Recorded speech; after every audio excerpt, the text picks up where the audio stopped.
Hello everyone, thank you for coming to my channel and watching my videos and subscribing and all that good stuff. Today we are working on section number 38, 854 words on the subject of payment for services. If you're ready to write, I'm ready to read. Let's write. Members of the jury, let me first commend you for the very careful attention that you have been paying to the testimony in this case and to the arguments of counsel. It is a rather unusual case. The plaintiff, Florence Doolin, is seeking a verdict at your hands against Agnes Rowland, administratrix of the estate of James Porter, deceased, the defendant. It is the contention of the plaintiff that she, a stranger not related to James Porter, rendered valuable services to Mr. Porter beginning in 1945 and up to March 1956, when Mr. Porter died, that there was no payment in cash made by Mr. Porter to Mrs. Doolin during that entire period, about 11 years, that she did receive her board and lodging, but that she was promised by Mr. Porter that he would compensate her for her services by providing in his will for her. That, in general, is the contention of the plaintiff. She says that no will was found making any provision for her after Mr. Porter's death, and therefore she says she is entitled to receive from the estate of Mr. Porter, from the defendant in this case, the reasonable value of services which she rendered in reliance upon the promise of Mr. Porter to compensate her by providing for her in his will. To substantiate her claim, she produces the testimony of a large number of friends and acquaintances of Mr. Porter and Mrs. Doolin.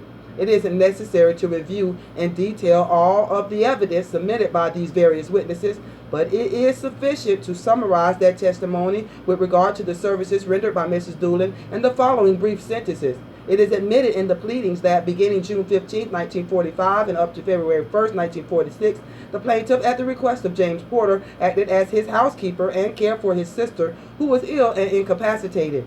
It is also admitted in the pleadings that $35 per week was the fair, reasonable value of the services rendered during that rather short period. Mrs. Doolin, according to the testimony, continued to act as the housekeeper in the various homes to which Mr. Porter moved to from time to time. She did all the housework, cooked, cleaned the house, did a lot of extra work in the way of taking care of apartments which were rented to tenants in the house which they occupied as their residence, and also in the other house which they occupied as their residence, and also in the other house on 6th Street which was owned by Mr. Porter that was rented out. There is some testimony that she also helped in taking care of merchandise purchased by Mr. Porter in his business, that she helped to make that merchandise sellable.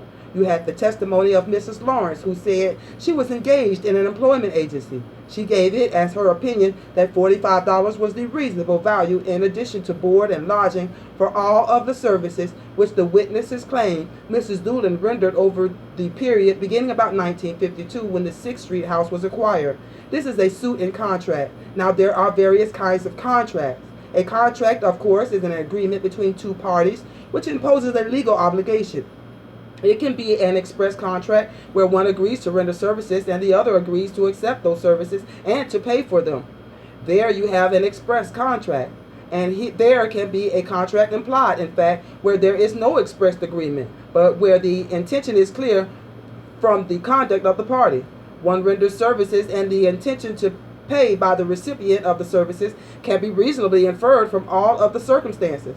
That is an implied contract, a contract implied, in fact.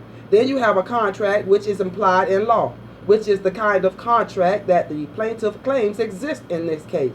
She does not say, and none of the witnesses say, that Mr. Porter ever expressly or implied agreed, in fact, to pay Mrs. Doolin the reasonable compensation for her services, but she says he did expressly agree that he was going to provide for her in his will, so that she would be compensated for her services.